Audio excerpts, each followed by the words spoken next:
வணக்கம். ரிஷபராசினியர்களுக்கு நிகழ இருக்கும் புதன் பயிற்சியின் காரணமாக உங்களுடைய வாழ்வில் புத சுக்கிர யோகம் ஏற்பட இருக்குதுங்க. இதன் காரணமாக ரிஷபராசினியர்களுக்கு என்ன மாதிரியான நன்மைகள் எல்லாம் ஏற்பட இருக்கு, கிரக நிலைகளின் ரீதியாக அமையிருக்கும் சாதகங்கள் என்ன, பாதகங்கள் என்ன, மேலும் என்ன மாதிரியான முன்னேற்றங்கள் எல்லாம் உங்களுடைய வாழ்வில் ஏற்பட இருக்கு என்பது குறித்தான முழுமையான பதிவை தான் இந்த வீடியோல நம்ம விரிவா பார்க்க போகிறோம். அந்த வகையில மேசராசியில் சஞ்சரித்த புதன் தற்போது ரிஷபராசிக்கு பயிற்சியாகி ஏற்கனவே சஞ்சரித்து கொண்டிருக்கும் சுக்கிரனோடு இணைந்து புத சுக்கிர யோகத்தை ஏற்படுத்துகிறார். இந்த புதன் மற்றும் சுக்கிரனை பற்றி சற்று விரிவாக தெரிந்து கொள்வோம். பொன் கிடைத்தாலும் புதன் கிடைக்காது என்பார்கள். அதாவது இந்த இடத்தில் பொன் என்பது செல்வத்திற்கான அதிபதி குருவை குறிக்கும். ஜாதகத்தில் குருவினுடைய பலம் இருப்பதை விட புதன் பலமாக இருக்க வேண்டும் என்பதையே சூட்சமமாக கூறப்படுகின்றது. இந்த கிரக நிலைகள்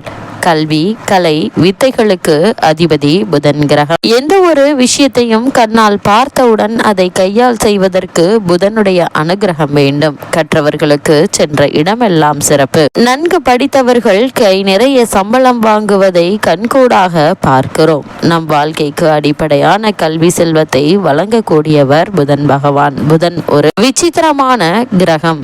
செவ்வாயை போலவே புதனும் இரு அதிபத்திய கிரகமாகும். ஜோதிட ஆச்சரியமாக மிதுனத்தில் ஆட்சி பெறும் புதன் ஆட்சி வீடான கன்னியில் உச்சம் பெறுகிறார். மீனத்தில் நீச்சமடைகிறார். அறிவு, ஞானம் இரண்டிற்கும் இவரே அதிபதியாகி படிப்பறிவு, பட்டறிவு இரண்டையும் மனிதனுக்கு உணர்த்துகிறார். விஞ்ஞானம், மெஞ்ஞானம் இரண்டிற்கும் காரணமாக திகழ்கிறார். அப்படிப்பட்ட புதன் பகவானை நாம் எவ்வாறு வணங்க வேண்டும் என்று பார்க்கும்போது புதன் பகவானை புதன்கிழமை என்றல்லாமல் நவகிரக புதன் பகவானை எந்த நாளில் வேண்டுமானாலும் வணங்கலாம். நவகிரகத்தை 9 முறை வலம் வந்து மனதார வேண்டிக் கொள்ளுங்கள். வேண்டியதெல்லாம் புதன் பகவான் தந்தருள்வார். புதன் பகவானை வழிபடுவதற்கு உகந்த கிரகம் புதன்கிழமை. உகந்த கிழமை புதன்கிழமை. புதன் பகவானுக்குரிய ராசி மிதுனம், கன்னி. இதே போல புதன் பகவானுக்குரிய திசை வடகிழக்கு என்றும் புதன் பகவானினுடைய அதிதேவதை மகாவிஷ்ணு என்றும் பிரத்யதி தேவதை ஸ்ரீமத் நாராயணன் என்றும் விவரிக்கிறது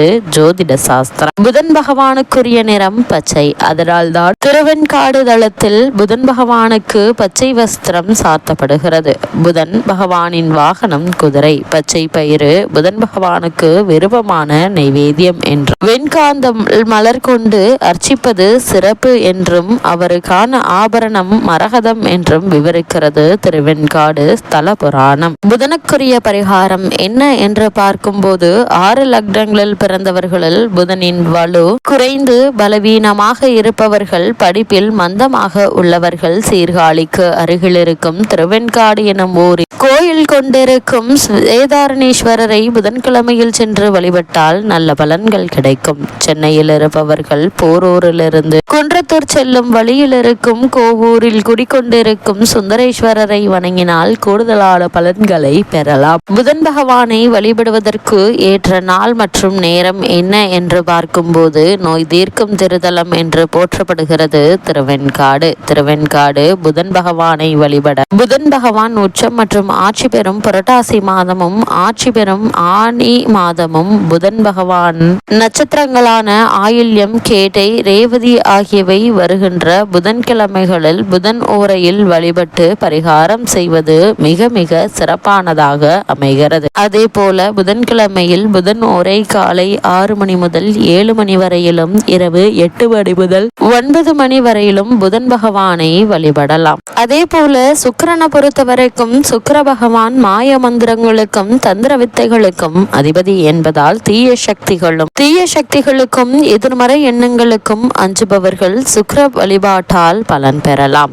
சுக்கிர பகவான் சுபமான யோக காரகன் எனப்படுவார். உலக வாழ்வில் எத்தனை சந்தோஷங்கள் தேவையோ அவை அனைத்தையும் நமக்கு தருபவர் அளிப்பவர் சுக்கிர பகவான். குறிப்பாக மகிழ்ச்சியான மன வாழ்க்கை, குழந்தை பேறு அளிப்பவர் சுக்கிரன். அதற்கு அடிப்படையான தாம்பத்திய வாழ்க்கை மகிழ்ச்சியாக இருப்பதும் இவரது அனுகிரகத்தால் தான். சுக்கிர யோகம் அடித்தால் ஒருவர் குபேரனை மிஞ்சி யோக வாழ்க்கையை மேற்கொள்வர் என்கின்றது சாஸ்திரம். சுக்கிர பகவானுக்குரிய சுக்கிரவாரத்தில் சுக்கிரஹோரையில் சுக்கிர பகவானை பிரார்த்திப்பதும் வழிபடுவதும் விசேஷமானது என்கின்றது ஜோதிட சாஸ்திரம். அது மட்டுமில்லாமல் அஸ்வக்கொடியை கொண்ட அசுரர்களின் குரு சகலகலர்க்கும் மங்கள வாழ்வை அளிப்பவர் இவர். இவருடைய பார்வை இருக்க பாவங்களும் துக்கங்களும் காணாமல் போகும், பொன்னும் பொருளும் மலையென சேரும், கடன் தொல்லைகள் நீங்காத தரித்திரம் எல்லாம் சொல்லாமல் போகும் என்கின்றன புராணங்கள். நேந்திரன் பிறகு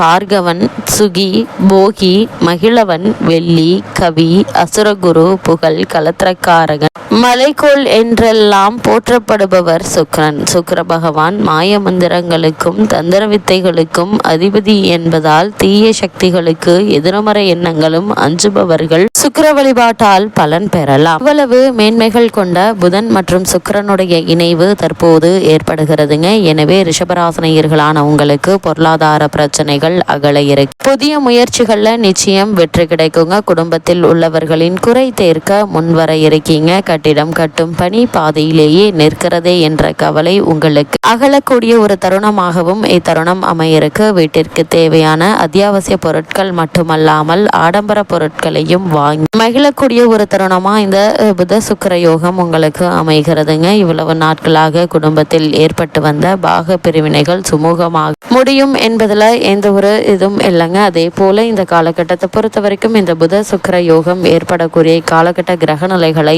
ஆராய்ந்து பார்க்கும்போது இத்தருணங்களுடைய தொடக்கத்தை உங்கள் ராசிநாதான சுக்கிரன் உங்களுடைய ராசிக்கு விரயஸ்தானத்தில் சஞ்சரிக்கிறார். அந்த நேரம் லாபாதிபதி குரு தனஸ்தானத்தில் சஞ்சரிக்கிறாருங்க. எனவே பொருளாதார நிலை திருப்திகரமாக இருக்குங்க. புனித பயணங்கள் அதிகரிக்கும். உத்தியோகத்தில் உள்ளவர்கள் விருப்ப ஓய்வு பெற்றுக்கொண்டு வெளியில் வந்து சுய தொழில் செய்யும் வாய்ப்புகள் உண்டுங்க. விரையாதிபதி செவ்வாய் உங்களுடைய ராசிக்கு லாபஸ்தானத்தில் சனியோடு கூடியிருப்பதால் தொழில் மாற்றம் செய்வது பற்றியும் புதிய பங்குதாரர்களை சேர்ப்பது பற்றியும் சிந்தித்து முடிவெடுக்க இருக்கீங்க. வாங்கிய இடத்தை விற்றுவிட்டு புதிய இடம் வாங்கும் சிந்தனை அதிகரிக்க இருக்கு. அது மட்டும் இல்லாம உங்களுடைய ராசிநாதன் சுக்கிரன் தன் வீட்டில் ஆட்சியாக இருக்கிறார். வீட்டில் செல்வம் வசதி குறைவு இருக்காதுங்க. செல்வாக்கு அதிகரிக்கும். கலைத்துறையில் இருப்பவர்களுக்கு புதிய வாய்ப்புகள் கிடைக்கக்கூடிய ஒரு தருணமாகவும் இத்தருணம் அமையிருக்குதுங்க. புதிய ஒப்பந்தங்கள் கையெழுத்தாகும். அது மட்டும் இல்லாமல் ஆடை ஆபரண சேர்க்கை ஏற்படுவதற்கான வாய்ப்புகள் இருக்குதுங்க. சூரியன் உங்களுடைய ராசிக்கு 12ஆம் இடமான விரயஸ்தானத்தில் உச்சம்